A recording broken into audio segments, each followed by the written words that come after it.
Welcome to the Insomnia Project. Sit back, relax, and listen as we have a calm conversation to help you drift off.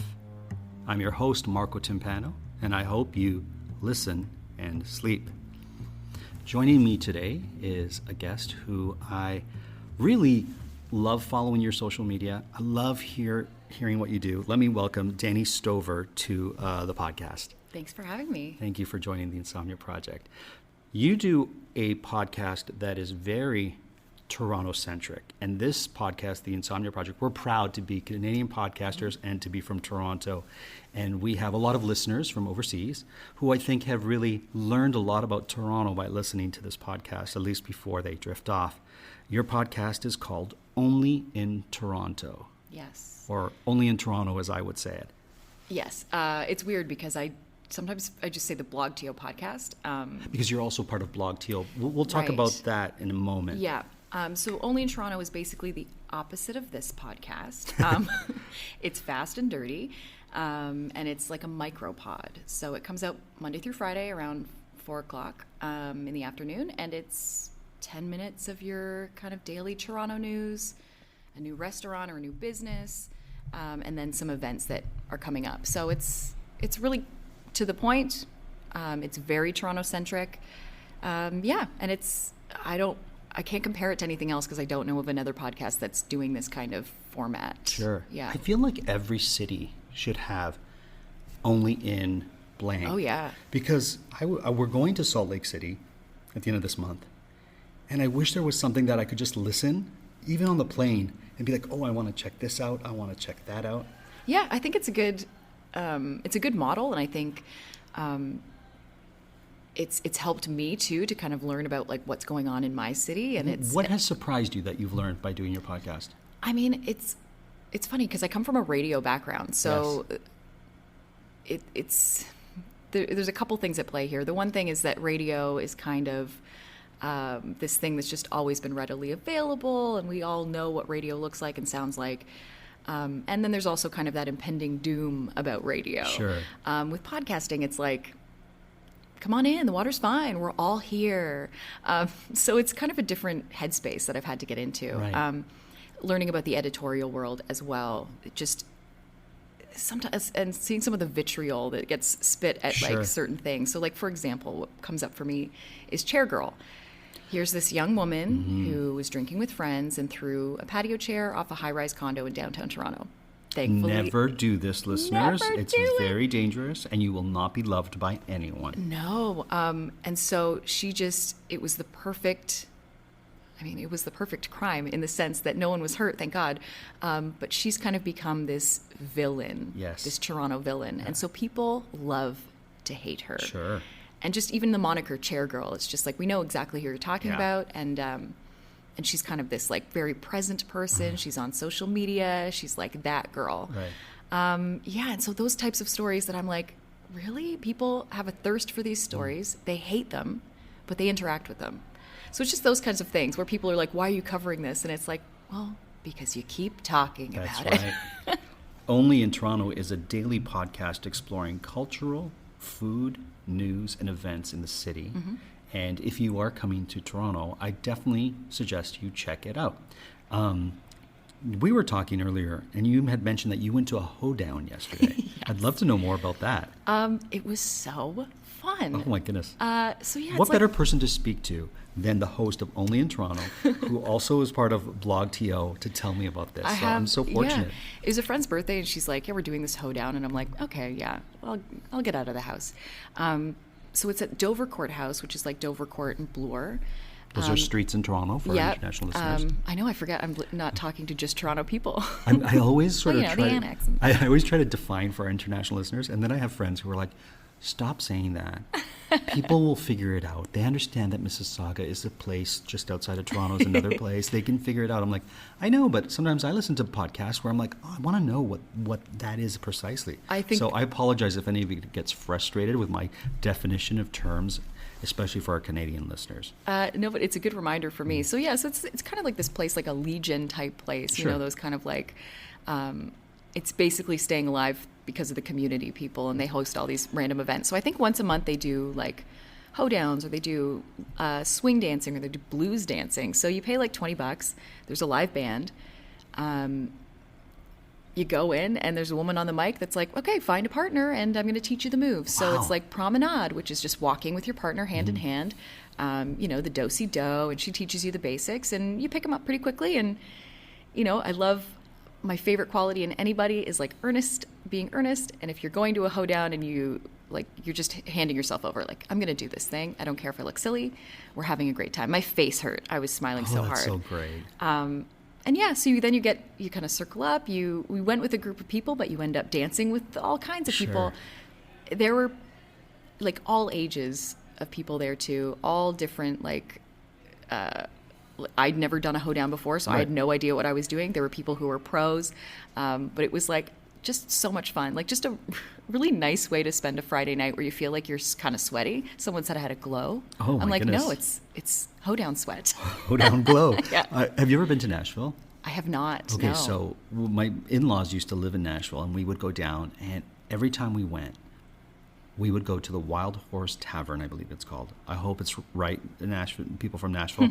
But we would dance up a storm, and yeah, I would make mistakes, but everybody was so accepting, and you work up a sweat, you have a lot of fun, and you're dancing, and it feels very communal in a way that other forms of dance don't. Yeah. And I kind of love that. Yeah, it was so much fun. I would definitely, I would recommend it, and I would go back. And yeah, it's funny, when I was younger, I used to go dancing all the time. And I used to do it in heels, no less. Sure. Like, now you wouldn't catch me in a heel. But it's just, I forgot that kind of feeling of like, yeah, we're all kind of sweaty, we're all having fun, we're all jiving to the music, and we're not taking ourselves too seriously. Fair. Yeah. Put Nashville on your to-do I will. places. You know it's what? so I would. wonderful. It is really, I love Tennessee. It's one of my favorite states, and I just love Nashville. It's such a great Do you place. like Nashville hot chicken? I do. Yeah. I do, and some of the places we ate there in Nashville was just out of this world. Let's talk about BlogTO, because we mentioned it, and I'm sure there's some listeners saying, what exactly is that? So tell us. BlogTO, they've been around for maybe 10 years, maybe even longer. They're just like everything to do with Toronto. So it's your news. They do a lot of restaurant reviews. They do a lot of video content. Their Instagram game is very strong. Yes, it is. The social media stuff, they've got it on lock. But it's basically like you're all things Toronto. It's like, yeah, if you were coming to Toronto, you'd go to BlogTO to see where to eat. Or like what new events, immersive, so many, immersive's the hot word, but like all these, pop-ups that are happening, or different stores that are opening, or things that are closing. So they're just on. I know. What was closing recently? I read an article. Clinton's I was is like, closing. no, I know. I performed at Clinton's. It's around the corner from my house. It's got its own charm and beauty, and it's like so heartbreaking, right? It's really sad.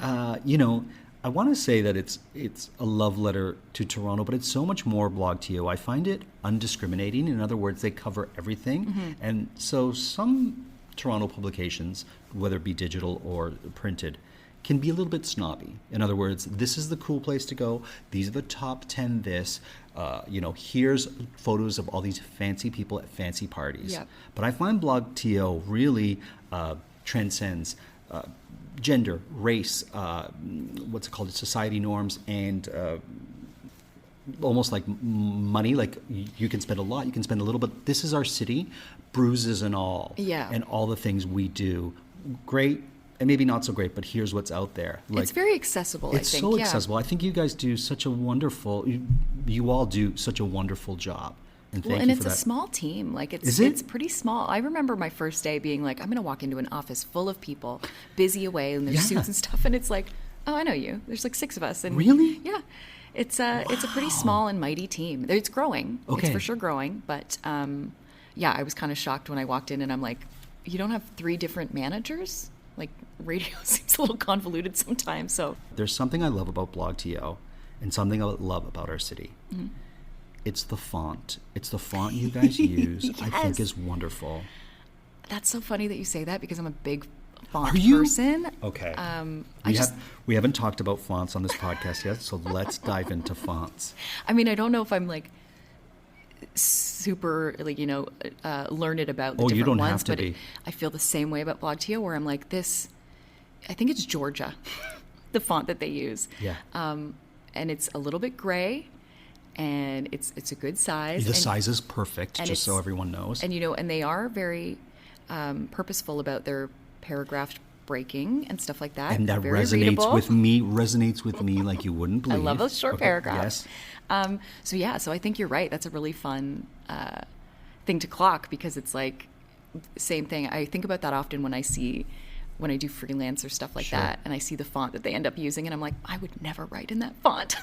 Can I tell you my favorite Toronto font, what it is? Oh, yes. The font that the city of Toronto uses on its subway platforms. Like the Chester or the Broadview. Yeah. The way it's engraved and Yeah. the look of that font is my favorite font. And I know it might sound biased because I live in this city and I've grown around it. And it feels like a font from, it's been years and years that it's Yeah. been on our subway system. But that font is my favorite font of all fonts. Can I tell you, a couple weeks ago, my cousin posted a picture. She's like, oh, we're in Toronto for the day. And there was like a sliver of mint green and like just the outline, subtle, like a little R. And I was like, oh, you're at Chester Station, aren't you? She's like, oh my God, how did you know that? Yeah. I'm like, well, I just know. Because it's very recognizable. That is a great font. I also like the City of Toronto font. Okay. Yep. Yeah. Ontario, not so much. Fair enough. Listen, there's some fonts that resonate.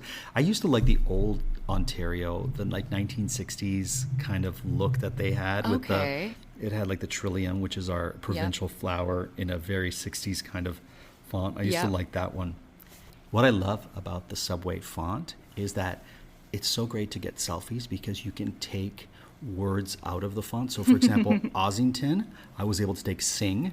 Oh, yeah. And I put sing when somebody was doing a song or a concert. Nice. And Christie Station, my buddy Chris, it was his birthday and it happened to be here. So I took a picture of me with Chris and wished him a happy birthday. But there's so many of those because of the font spacing where you can really get that. Yeah. Do you have a favorite subway station? And again, we're getting really inside. I love Museum. I think Yes. Museum is a beautiful station. It happens to be, if you're on the subway in Toronto and you get off at Museum, you'll be near the ROM. Mm-hmm. And what they've done there is the poles they've made into some archetypes that you would find, I don't know if archetype is the right word, but they made the impression of like a totem or like an Egyptian statue. And it's really, you really feel like you're going to the museum before you even enter into the ROM by just getting off the subway. Yeah. What's your that favorite? one's super cool. I do love Museum. I really love DuPont Station. Really? So DuPont is like almost terracotta color. And it's all those tiny little like hexagon bricks. Yes. And it's covered floor to ceiling. Like as soon as you walk in off the top. And again, what I like about it is it's kind of this domed escalator off the street. 60s kind of like spaceship kind of look. So you go into the dome and you go down this thing and all of a sudden it opens up and it's this big like terracotta, like feel like the inside of a belly almost. And then there's like beautiful stonework. And I'm just like, for something that's, kind of dumpy, it's a subway and it's, meant to be dirty. This just looks very beautiful. What about the station? And I can't remember the name. And it's the one where you're walking into this, it almost looked like an old mansion that they didn't tear down the house and they made it into, like you're walking through the front door, but you're not walking into a house. You're walking into, it's right near Spadina Station. It's south of it. It's on the Bloor line. It is, folks, I'm so sorry. I can't think. On the Bloor line? It's on the Bloor line, heading south. Well, the Bloor line goes east to west. Sorry, it's on the Young line. Would it be College? No, it's not College. We'll find out, folks, by the end of this podcast. I'm thinking, now I'm just going through each and all of... Yeah. So this is the Spadina Station, and it's, I guess, the Norman B. Gash House. So they just basically built the entrance. Now I'm getting really hot on the mic and fast. I love it. They built this entrance in an old house, and they actually kept the facade. A very Toronto thing, might I add. Yes. Let's assign something heritage and then take out the insides and turn it into a condo a subway platform. 85 Spadina Road, and it was built in 1899. And I think I'm sure they were going to tear it down because they needed a subway platform Yeah. there. And they're like, somebody must have come in, whoever did, to save it. Thank you so much. It's such a Yeah. unique part of Toronto. I just couldn't remember it at the time, but I'm like, I drive by it all the time. Well, good for you for knowing Spadina. Spadina's weird too because they do go both ways, and there's that long hallway, and it's very silly. Well, I said it was on the Bloor line. Clearly, it's not. Anyways, thank you so much. So, I do like Queen Station because the Macaroni Man. Macaroni Man. Is it Queen? Oh, you might be right. I'm just not. Queen and Young. There's like just a picture. It's not the Macaroni Man. He's actually like an actual figure, but he's got like an orange face and curly macaroni-looking hair. I don't know this one. Oh, this is great. Yeah, Queen. I feel like it's Queen Station. Like you go to the Eaton Center from there. Okay. And they've just got like it's very colorful. It's very bright, and yeah, the Macaroni Man. I feel like a phony because I don't know who he is. I feel like I once did. Listen, I love Macaroni Man. That's great for me. That's all I need.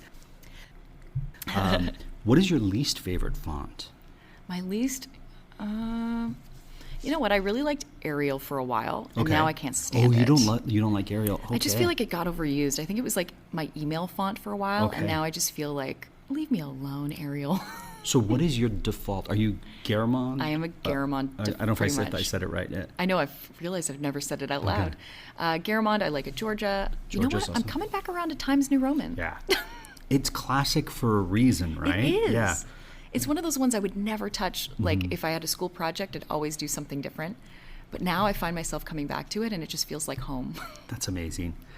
Dani, you are a radio host, as you mentioned, an improviser, a producer, a writer, and I want to talk about something you're involved with that I think is just amazing, and that is Drag Queen Storytime. Can you tell us about that? Yeah, so obviously drag and RuPaul's Drag Race is very much in the zeitgeist now. It's very mainstream, but it did come out, 12 years ago, and I was like, I've watched it since day one, and I love drag. For me, I'm a straight cisgender woman.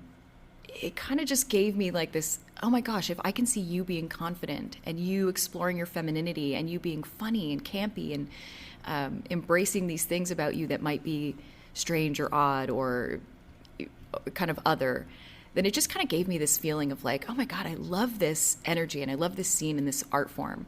And so I was always just really into drag, and Toronto's got an amazing drag scene. So just kind of being a fan of drag, I met this woman who had just had a kid, and she was like, I kind of want to put on this event where we have drag queens read to kids. I know you know a lot of drag queens, so can you help me organize it? So we put on this one event, and it was a great success. People loved it. I don't get into drag, but Sure. I book the drag queens and kind of do that side of it. So we did this one event. It was great. And then it just, people were like, when's the next one? When's the next one? So it's been, I guess this will be our third year. Pride is it. Like June is the month. Sure. That's Pride in Toronto. Yes. So we get so many bookings. So I would say I'm basically like a drag queen agent. Okay. But I only really book for these like family events. So we work with a lot of libraries. We work with a lot of schools in the Toronto district So school let's board. uncover this. Yeah.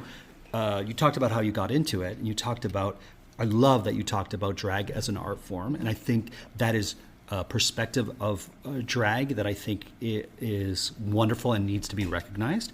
But what exactly is drag time storytelling? So basically, story time, sorry. We go into, so it's funny, we have one today actually, two in Mississauga, and I've been getting pictures sent to me constantly, but it's, we'll have one or two queens, and they get paid, so it's all, we're getting money to the queens. Wonderful. Yeah, so I was passionate about that. Like, we're not doing anything for free here. I do it for free, but the queens get paid. So they'll come in, they'll read maybe 4 or 5 stories, they'll interact with the kids, they're all up in hair, makeup, dress, whatever, and they'll just read stories. And some of the stories, it's been a long time. I'm not a kid, I don't have Sure. kids, since I've seen some of the books that are geared to children, and there's some beautiful stories about acceptance and gender identity and all different types of families and being yourself, and I'm a boy and I want to carry a purse. Like, there's just Right. so many stories for kids now. And are there stories that are just our classic kind of stories, like that aren't based in that as well? You Like know what? like Goodnight Moon, I think We that's the haven't name. really I do love Goodnight Moon, but no, we kind of do. If anything, we do the ones like just be who you are, be yourself. Great. I can't think of the author right Sure. now, but he's got a whole series of books that are very like, you know, pretty iconic. What I love about this, and I apologize for cutting you off, No. but it seems like drag artists tell a story with their drag, just visually, right? And having these artists and these performers read a story and get into a story that connects with kids is such a wonderful thing. Well, and it's one of those things where we think of like, you know, Disney princesses. Like, Sure. you know, this isn't too far off from costuming and embodying like a different person. And my favorite part of it Yes. is not so much the kids, it's the adults. So, for example, like it's very different when you do a library versus a school. Libraries, it's like the parents are dragging the kids. They're looking for something to fill an hour at 10 a.m. on a Saturday. And I've learned a lot about attention spans of children Sure. through this. But when we go into the schools, I remember the first one we did, I got a little worried because I'm like, the kids aren't with their parents. They're Right. all a little tooted up, and they're a little bit like, oh, this is a fun, exciting thing, like a drag queens in our school. The drag queens walk through, they're like celebrities. Their Sure. pictures are up on the walls. The kids are like, whoa. So it's pretty fun. And I remember we did one where a week earlier we had done a bunch of little kids. And so the little kids are just like, oh my God, like you're wearing a wig. And like, do you know Elsa? And like, it's just that Sure. kind of stuff. They're like, listen, the older kids really want you to come back. So can you come back next week with the older kids? And this is like grades 6 to 8 or something. And I was like, yeah, sure. I was a little nervous, just like, are they going to be respectful? Of course. Like, are they going to get it? Right. And so halfway through, kids were, you could hear a pin drop. Wow. Like they were just so respectful, so wonderful. We did a question and answer segment, and their questions were just, I mean, hands down, the most popular question is, can you take off your wig? And I remember one, like, how do you get so good at walking on your tippy toes? And these, like, how do you wear those shoes? So they're very concerned with the physical stuff, but they're Sure. also like, you know, so you're a boy that dresses up as a girl? Like, why? And Yeah. there's no filter, right? Like, there's Of course. they're respectful, but they're curious, and it's kind of wonderful. And so during this whole thing, this teacher comes up to me, and she's an older woman, and tears streaming down her face, and she just wow. looks at me. She's like, this is beautiful. This would not have happened 10 years ago. Yeah. And then I had to have a little cry off in Sure. the gym ballroom. But I was just like, this is why we do it, because it's like, it's not just the kids. The kids will go home and be like, Mom, I saw drag queen at school. And like, it's basically, we're literacy, we're gender identity, and acceptance. Those are our three kind of like tenets. But like, it's the adults too. And like, we go to different places and libraries where people show up and they don't have kids. Right. They just don't get the opportunity to see drag in Mississauga, or, you know, we did Durham last year, Right. and we're like in Scugog. And it's like, yeah, I've never seen a drag queen up close. Right. So those types of experiences that are wonderful. And the queens love it. They don't have to deal with drunk people. Sure. Yeah, because a lot of their performances are in bars Yeah. late at night with rowdy crowds. Yeah. And this is a different venue for them It as fills well. their bucket. Like, it's lovely. Now, let me ask you this. If someone's in Toronto or someone's a local Mm-hmm. and they want to see Drag Queen Storytime, It's a bit of a clunky name, isn't it? no, I just wanted to make sure, because I don't want to get it wrong, but where would they go, or how can they find out more? So we are on Facebook. We try, like I said, it's basically me and another woman volunteering our time. So we try to keep that updated as much as possible. Toronto Drag Queen Storytime on Facebook. I believe we're Drag Queen Storytime on Instagram. So we're pretty easy to find that way, and we try to keep those updated as much as possible. And does RuPaul know you're doing this? Like, I has she? don't know. I would be thrilled. Well, RuPaul's a big fan of our podcast, so I'll make. Really? I hope we'll see. We'll see. We'll Oh. tweet it out. If you know RuPaul, and you can ask Ru if they know about this, and connect Dani with Ru. That would be nice, wouldn't Wow. And RuPaul was on Saturday Night Live last week or 2 weeks ago, Yeah. and they did a little reading thing, but it was very much drag queen reading, not, Right. you know, story time. But I was like, oh, this looks very much like what we do. And There you go. yeah, I mean, I'm a huge fan of RuPaul. I'm almost afraid to meet Ru. I feel like it would be one of those, you shouldn't meet your hero kind of people. Sure. But definitely so much respect. And Yeah.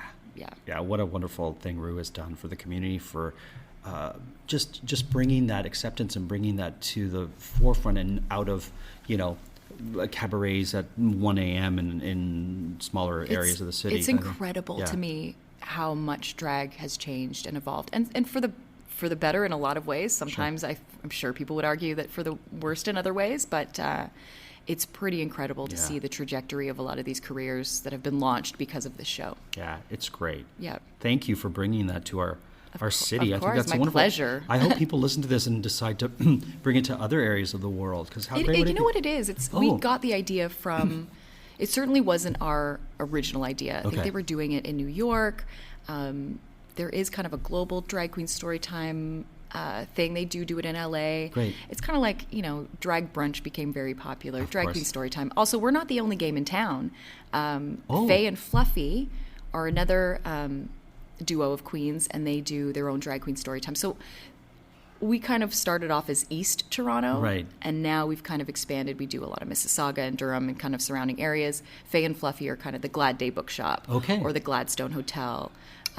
So they're also lovely people. And shout out to Faye and Fluffy. Yeah. That's wonderful. Yep. Well, listen, we're coming to the end of this episode. Dani Stover, thank you so much. Where can people follow you or your podcast? You can follow Only in Toronto, or not follow, but you can subscribe to Only in Toronto is the name of the BlogTO podcast. BlogTO.com is where you'll find, all that other great stuff in Georgia font 12 point. And you can follow me, Dani Gray, DaniGray on Twitter. Dani Stover on Instagram, just to keep it interesting. Amazing. Those are basically where you'll find me. And for Drag Queen Storytime, go to Facebook and you can see what's going on. Toronto Drag Queen Storytime, just search it and you'll find it. Our logo right now is like a weird rainbow owl. You'll find it and you'll see everything we're doing there. Fantastic. Yeah. Well, Dani, thank you so much for being a part of our episode. Today was recorded at Ryerson University at Toronto PodCamp, where you just did a panel or workshop discussion. What was your discussion on? We did improv and podcasting, and how it was basically about listening and yes-anding and heightening and stuff like that. So it was very fun. We were all up on our feet doing exercises, and very fantastic. Well, thank you so much for being a part of our podcast, the only Canadian sleepcast on your podcasting networks. Please give us a 5-star review or let us know what you think of our podcast. Until the next time, we hope you listen and sleep.